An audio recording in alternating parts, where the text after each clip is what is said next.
Welcome back to the Mountain Morning Show. Here's a snake. You can have it. I'm joined by wildlife specialist Bryce King from the Ogden Nature Center, and I'm holding the gopher snake. Yep, this is Harry, our gopher snake. Hi, Harry. That was my dad's name, but he was a lot cooler than this. And gopher snakes are kind of common around this area.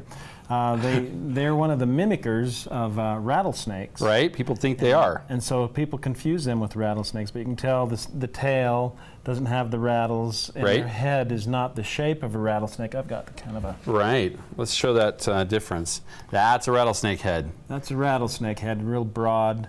Yeah. Yeah. A little scarier looking. Where the non-venomous, their heads are more narrow shaped. Yeah. Yeah. Don't make him mad, Bryce. Don't make him mad.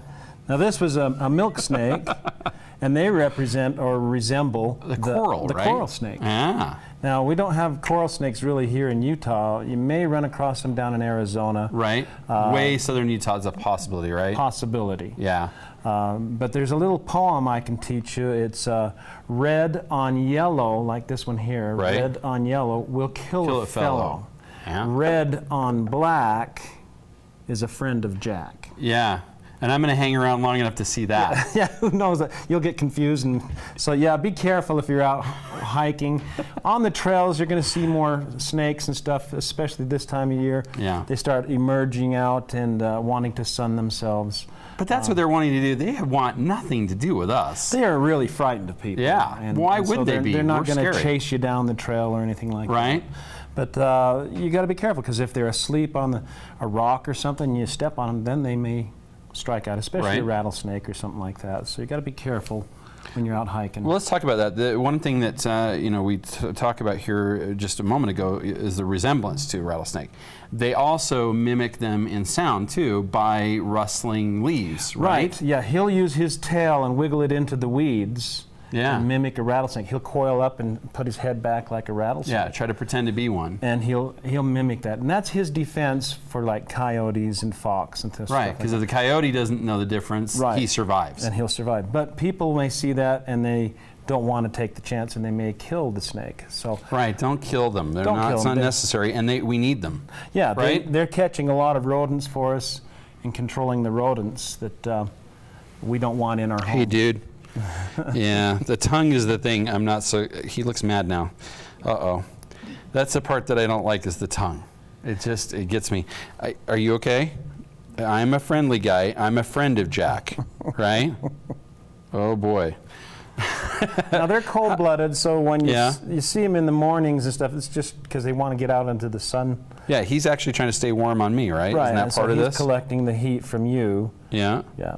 Now, how many varieties of snakes do you think we have in Utah? We must have quite a few, I'm guessing. We have quite a few, yeah. We probably have, I don't know, 80 to 100. 80 to 100? Different species of snakes. Wow. Now, I know this, that if you're really interested in seeing a rattlesnake, just go over to Immigration Canyon. They've had a lot of them this last year, especially. And I don't know if it's because the count of rodents are up, or if it's because of the weather we're having. I heard it was a weather-related issue. You see more and more of them during the rainstorms. They come out and get on the roads and stuff like that because they want to get out of the water. Right. And so maybe that's why we're seeing more and more of them, because of the weather change and stuff like that. You'll find plenty of them, that's for sure. Especially, we're expecting this year to maybe be another record setter. Last year was, as I understand it, according to the Natural History Museum, they said that there were more out there than ever. And in fact, they have them at the Natural History Museum. Just outside the door, there's a sign warning you of venomous snakes nearby. So if you're at Red Butte or over there, you've got a possibility of seeing them. Or as I said, if you go up Immigration Canyon around the zoo, you'll see them as well. But yeah, remember, there is a big difference, right? There is. We don't want to hurt them. And yeah, you don't need to kill them. Even if you see a rattlesnake, yeah, you don't need to kill them. They're going to be frightened and afraid of you, and they'll move away from you. The only way you're going to get bit is if you surprise them or stand on or step on them or something like that. That's why I'm not moving much. Yeah. I'm staying very still. Talk about some of the events that you guys have coming up, because this is the kind of education that we're trying to make sure our children have. Of course, and you guys do that as well. The Education Center there offers a lot. We do a lot of like our weekly Wild Wednesday, where we teach children and adults. It's at 3:45 every Wednesday, and so we have Wild Wednesdays. Coming up, we have our Saturday's fun run on May 13th. Yeah, this is fun. It's Fly with the Flock. Fly with the Flock, and it's $28 for adults and $16 for kids. It's a 5K run, and also or 5K slither, if you right, prefer. and then if the children don't want to do the 5K run, they have the 2.5 run. Okay. And so, It's kind of ideal. We're on for kids, it's a good idea. Yeah, we're on 152 acres. So you just run the. And so they've got laps around the 152 acres. Doesn't take long to get that done. No, and it's quite fun. And they start in the morning.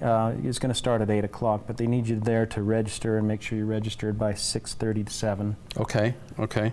So definitely show up early on Saturday, May the 13th. It's, again, the race begins at 8 a.m., so get there a little bit early.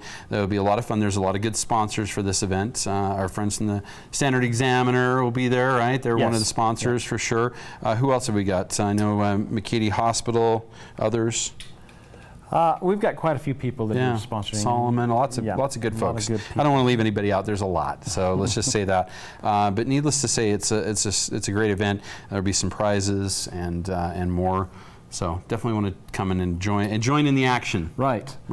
Now we also have our summer camps going on, starting to register and stuff for summer camps. You guys fill these, and we fill them real fast. So you need to go online and check to make sure, and call, and because they have different summer camps for individual children or age groups and things like that. So you'll want to give us a call and double check if there's any openings for summer camps. Excellent. Well, they'll learn a lot and they'll have fun doing it.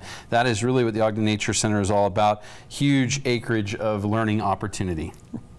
All right. Well, as always, Bryce, I really appreciate you being here. Any last thoughts on snakes that we should share? Well, just be careful while you're out there, and if you make a little noise, this helps too, right?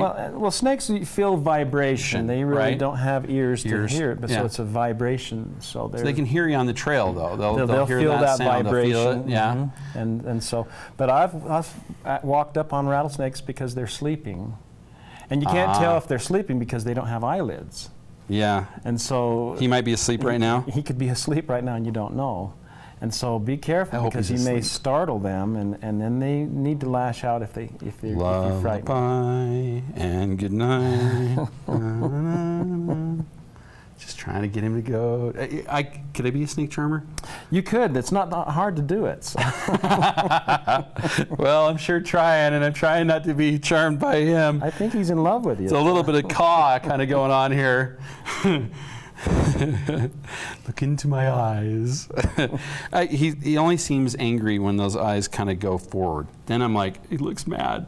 Yeah. Well, this is great stuff. We're learning a lot here. Look at him. Wow. Now, do they hate each other? This guy would kill. Okay, well, Harry we shouldn't would get kill him too this close. one, I don't want him to start a fight. We don't want to do that here on the Mountain Morning Show. I want to thank you, as always, for making the trek down from the Ogden Nature Center. It's not that far away, though, especially if you take the back route. It's a beautiful drive to get there as well, and so much to do in Ogden. It's a great staycation. We talk about that often, and I think it's worth mentioning because we have a minute. You can go up to Ogden, stay at the one of the nice hotels there, spend some time on the weekend with your kids, go to the Nature Center, go out to the to the bird sanctuary. Lots of good stuff to check out, and of course the railroad. I love the museum. That's fun, and lots of great dining. Go to Lucky Slice and get some pizza. Everybody will be happy. Right. Yeah. It's a fun place in Ogden, and the Nature Center has a lot to do there. They have classrooms. They have programs. Saturdays in June to August is going to be free. Oh, great! So that'll be fun if you're thinking of going to Ogden in the summer. You're planning ahead. Yeah, plan ahead. We have free Saturdays and stuff like that. All right. Bryce King, the Ogden Nature Center. You can find more online. But in the meantime, stay tuned to the Mountain Morning Show. We'll be back with more.